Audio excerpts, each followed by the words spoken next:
누가복음 18장 24절로 30절까지 말씀을 저와 교독하시고 마지막 절은 같이 읽겠습니다. 예수께서 그를 보시고 이르시되 재물이 있는 자는 하나님의 나라에 들어가기가 얼마나 어려운지 낙타가 바늘기로 들어가는 것이 부자가 하나님 나라에 들어가는 것이 듣는 자들이 이르되 그런 중 누가 구원을 얻을 수 있나이까? 이르시되 그 사람이 할 수 없는 것을 하나님은 하실 수 있느니라. 베드로가 여짜오되 보옵소서 우리가 우리의 것을 다 버리고 주를 따랐나이다. 이르시되 내가 진실로 너희에게 이르노니 하나님의 나라를 위하여 집이나 아내나 형제나 부모나 자녀를 버린 자는 읽습니다. 현세 여러 배를 받고 내세의 영생을 받지 못할 자가 없느니라 하시니라. 아멘. 예, 오늘은 내려놓아라 라는 제목으로 하나님의 말씀을 한번 보려고 합니다. 지난주 우리가 읽은 본문의 앞부분에는 무슨 일이 있었는가? 23절에 보니까요, 어떤 사람, 그 사람이라고 나오는데 이 사람은 부자 관리입니다. 이 사람이 큰 부자이므로 이 말씀을 듣고 심히 근심하더라 라고 됩니다. 이 말씀은 어떤 말씀이냐면, 네가 가진 재물을 다 팔아서 가난한 사람들한테 나눠주고 나를 따라오너라, 이 말씀을 하신 거예요. 굉장히 어려운 말씀입니다. 지금 갑자기 요 중에서 별로 가진 거 없어 보이는 학생이니까 이선민 형제님한테 가진 것을 다 팔아서 가난한 자들한테 나눠주고 나를 따라오너라 그러면은 어렵지 않을 것 같아요. 어렵나요? 혹시 나 몰래 뭐 많이? 그런데 막 요즘 막 빚이 많다고 굉장히 힘들다고 하고 막 그런 이승민 집사님한테 가진 걸 다 팔고 아내와 애들을 버려두고 예수님을 따라라 그러면 애들을 버려두고 솔깃하긴 하겠지만 진짜로 그게 이제 다 놓고 자기 모든 걸 다 없이 하고 가라는 말에는 힘들 거예요. 왜냐하면 이미 꽤 가졌기 때문에. 근데 이 부자는 진짜 가진 게 많은 사람이었어요. 근데 그걸 다 팔아서 가난한 사람들한테 나눠주라는 얘기는 없애란 소리랑 같잖아요. 어디다 저장하라는 소리가 아니니까. 뭐 네 재산을 청지기한테 맡겨두고 나를 쫓아라 이러면은 이 사람이 예 했을 텐데 그것도 사실은 힘들거든요. 근데 가난한 사람들한테 다 나눠주라고 하니까 정말 심히 고민을 했습니다. 그리고 나서 예수님께서 도장을 또 찍어주세요. 그냥 그러고 넘어가면 모르겠는데 24절에 보니까 오늘 읽은 말씀에 재물이 있는 자는 하나님의 나라에 들어가기가 얼마나 어려운지 25절에 보니까 낙타가 바늘귀로 들어가는 것이 부자가 하나님의 나라에 들어가는 것보다 쉬우니라. 바늘귀를 아시나요? 네. 요즘은 바늘을 하긴 중학교 가면 쓰더라. 초등학교도 쓰나요, 바늘? 바늘을 이렇게 거기다가 끈을 실을 넣어야 되는데 사실 저도 요즘 눈이 나빠져가지고 얼마 전에 한번 해봤는데 안 돼요. 그래서 감으로 해야 돼요. 이 본문이 너무 힘드니까 사람들이 자꾸 달리 해석을 하려고 해봤습니다. 낙타가 바늘귀로 들어가는 것, 이거 낙타는 바늘귀로 못 들어간다.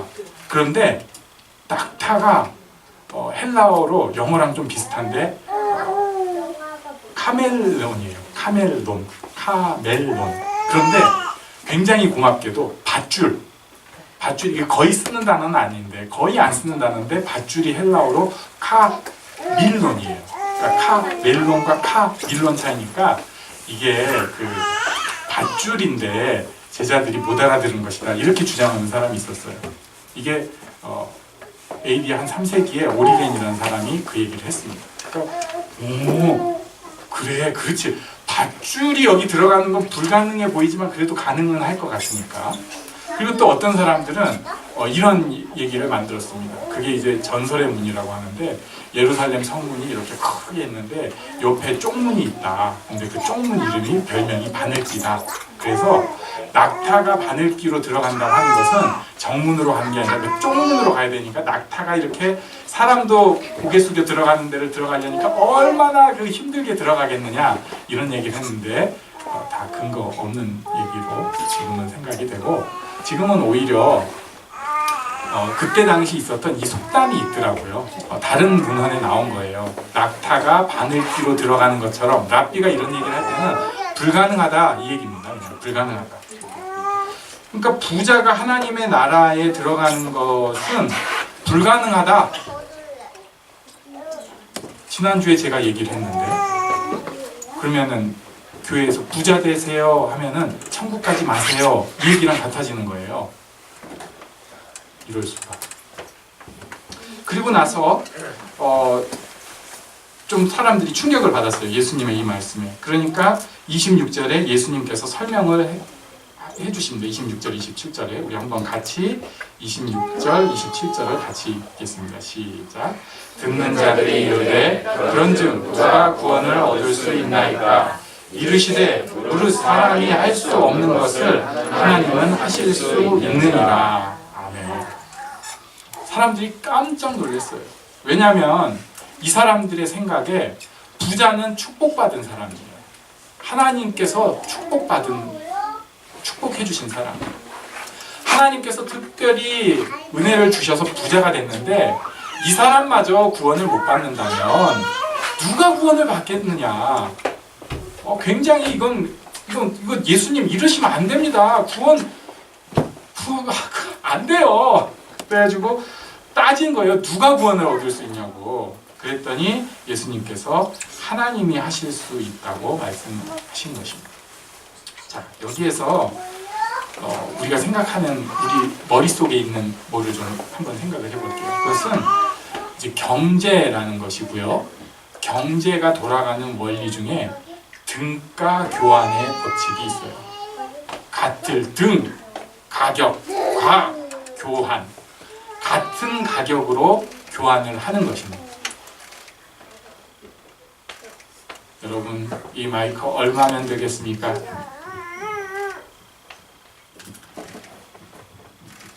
그래도 많이 비싸져서 한 20만 원 합니다. 전에 쌀 때는 9만 얼마까지 했던 것 같은데 정확하진 않아요. 이렇게 기억력이라. 여러분 앉고 계신 의자는 얼마나 할 것 같습니까? 코스트코에서 2만 원 좀 안 됩니다. 아주 저렴한 의자. 여러분 입고 있는 이 코트는 얼마입니까? 이것은 본인만 자부심을 갖고 있을 수 있죠. 내가 그래도 40만 원짜리 입고 있어. 이럴 수 있는데 겉보기로는 제 거 12,000원짜리는 별 차이는 없어 보입니다. 아무튼 이렇게 가격을 매기기 시작을 해요. 그래서 내가 이만큼 줬으면 넌 이만큼 나한테 줘야 된다. 이게 우리 머릿속에 깊이 박혀 있습니다. 그러니까 누구한테 뭘 주고 받는다는 게 점점 더 정치적인 행동, 뭔가를 노리는 행동이 되는 거예요. 어릴 때는 안 그러네. 제가 봤는데 지난주에 시연이가 동생을 위해서, 강준이를 위해서 열심히 뭘 만들었어요. 제가 이름을 모르겠어요. 그거, 예. 그걸 만들었어요. 지금 저기 어디 있는데, 그걸 정말 열심히 만들었어요. 그것도 한번 실패하고 다시 만들었어요. 저기 있다, 저기. 예, 이승범 형제 옆에 지금 하얀색의 저기 종이로 접어가지고 만든 게 있어요. 승범 형제가 한번 들어서 흔들어 주세요. 이거로. 야, 그거. 그거. 어려워. 저걸 만들면서 시연이가 혹시 이런 생각 했는지 모르겠어요. 내가 이걸 주면 강준이가 나한테 2,000원 줄 거야. 10,000원 줄 거야. 500원 줄 거야. 아니요? 그냥 줬어요? 이야, 됐어. 아직 때묻지 않았어요. 네. 저는 벌써 생각하는 이럴 거예요. 제가 강준이한테 저걸 접어주면은 강준이가 그럼 다음번에 날 한번 안아주겠지? 다른 사람들한테는 팽 하더라도 나한테 한번 웃어주겠지? 뭔가를 바라는 거예요. 못된 거죠. 그런 생각이 있습니다. 근데 이게 그럴 수 있어요. 세상 사는 법칙이니까. 근데 문제는 구원에 있어서도 돈이 있기 시작하고 부자가 되기 시작하면 얼마면 되겠어 하는 마음이 생기기 시작합니다. 그래서 지금도 종교기관은 교회도 절도 성당도 또는 제3의 어디 기증을 하면서 그만큼 내가 반대급부로 뭘 생기지 않을까 하는 게 훨씬 모금이 잘 돼요. 모금이 잘 됩니다. 그래서 절에서 이제 뭐 기와장에다가 뭘 써가지고 하면은 그 기와장 가격이 10만 원인데 이제 이 절이 있는 동안 그 목탁 소리와 함께 그것이 하늘을 울려서 거기에 써놓은 소원이 이제 우리의 삶 가운데 계속 이루어질 것이다. 뭐 등불을 달면 뭐 그렇게 될 것이다. 이게 옛날부터 우리나라에 있던 것인데 웃기는 것은 교회도 그런 것을 좀 따라가지고 무슨 소원을 하고 거기 헌금 봉투에다가 내 소원 해가지고 적고 거기에다가 봉투에다가 헌금을 넣어서 하면 뭔가 더 잘 되지 않을까.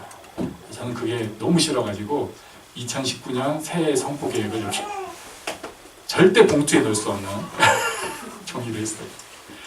혹시 아직까지 2019년 선포 계획을 나의 선포를 못 쓰신 분은 뒤에 종이 있는데 꼭 써주십시오. 네, 오늘까지는. 물론 그 다음에 기도 당신을 위해서 안 하겠다 이런 건 아닌데 자기 한번 1년 계획을 생각해 보는 것도 의미가 있는 것 같아요.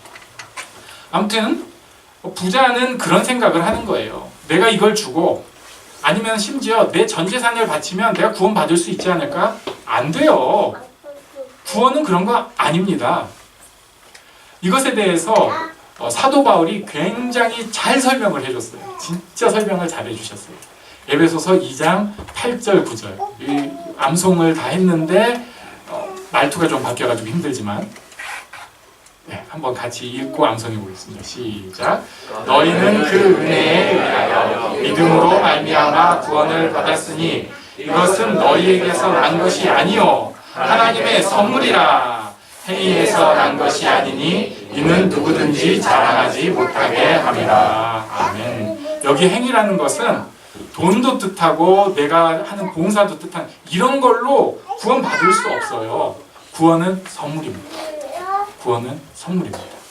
자, 그런데 그 다음에 베드로가 아주 좋은 질문을 또 했습니다. 베드로는 잘못 질문한 건데 그 내용이 29절이에요. 28절이에요.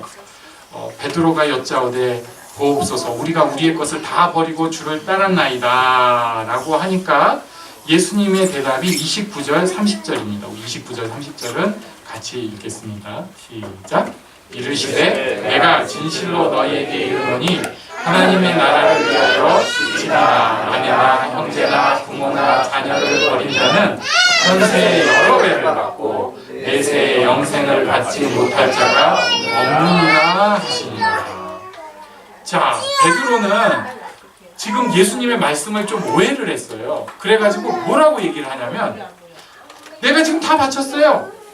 집, 아내, 형제, 부모, 자녀를 다 포기하고 따라왔으니까 뭔가 좀 받을 수 있지 않을까요? 그랬더니 예수님께서 29절과 30절에 보니까 맞다 이렇게 얘기를 해주신 거예요. 그냥 이 본문을 제가 정말 많이 읽었어요. 이번에도 그냥 보면 이해가 안 돼요. 좀 전에는 하나님이 하실 수 있다고 해놓고는 29절 30절에는 뭐 바친 사람은 뭐 여러 배를 받고 영생을 얻는다고 앞뒤가 안 맞잖아요.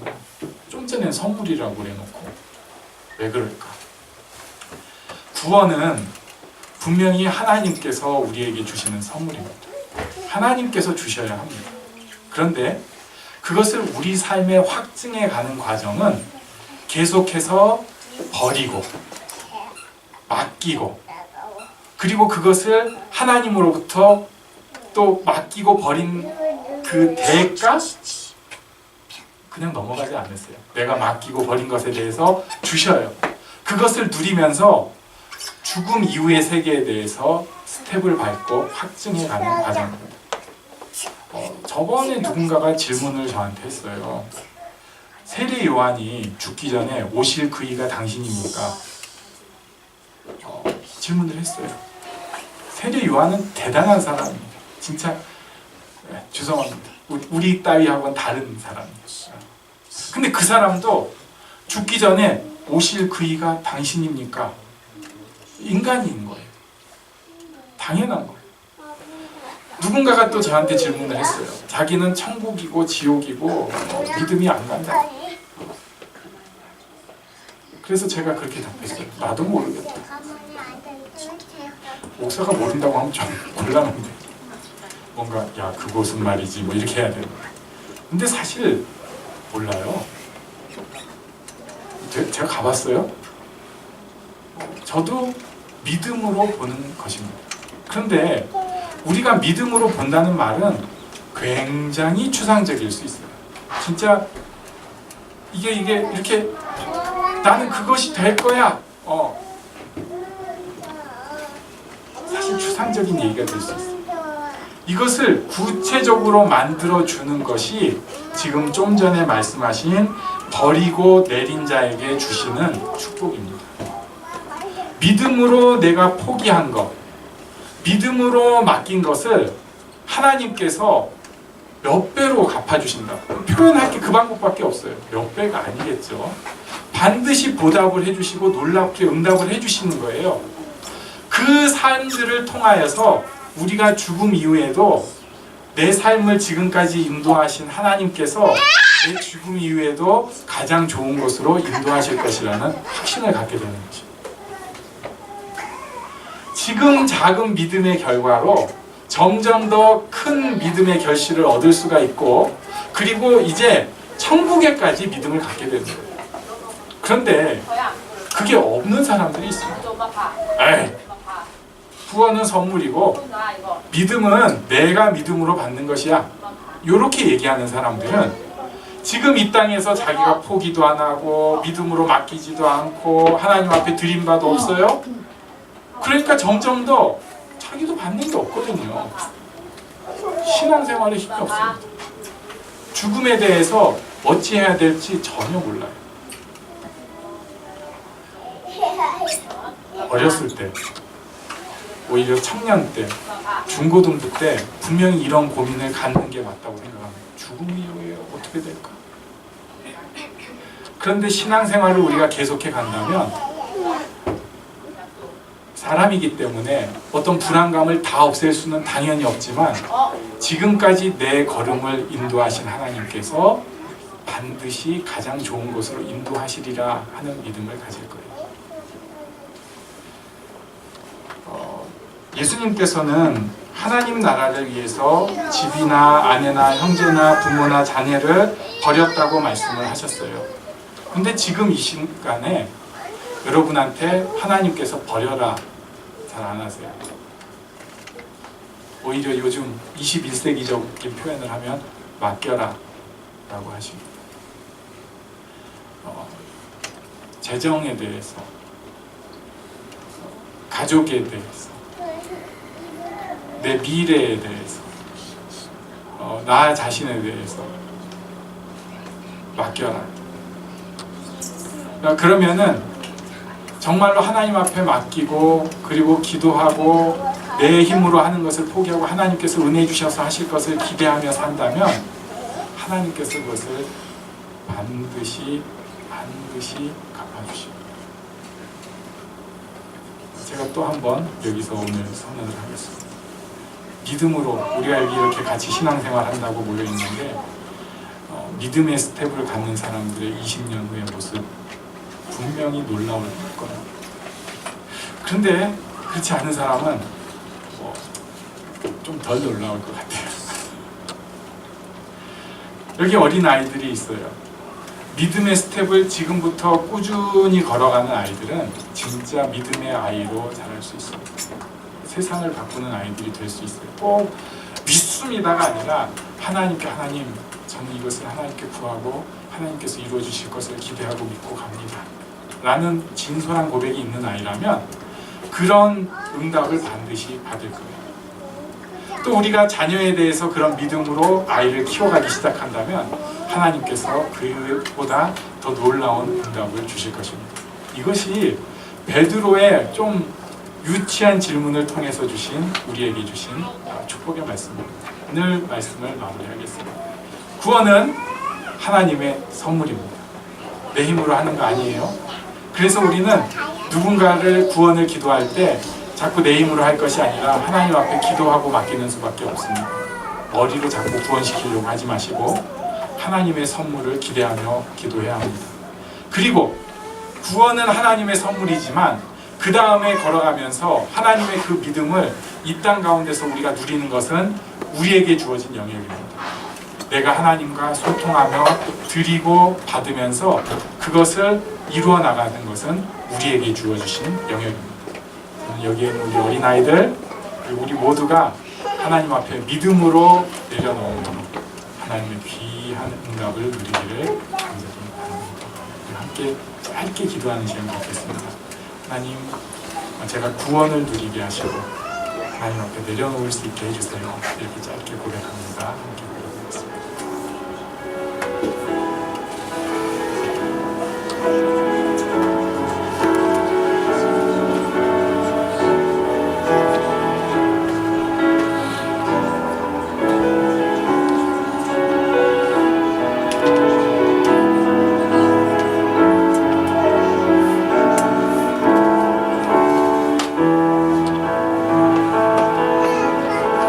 전능하신 나의 주 하나님은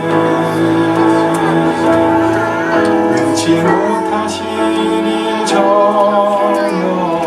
없네.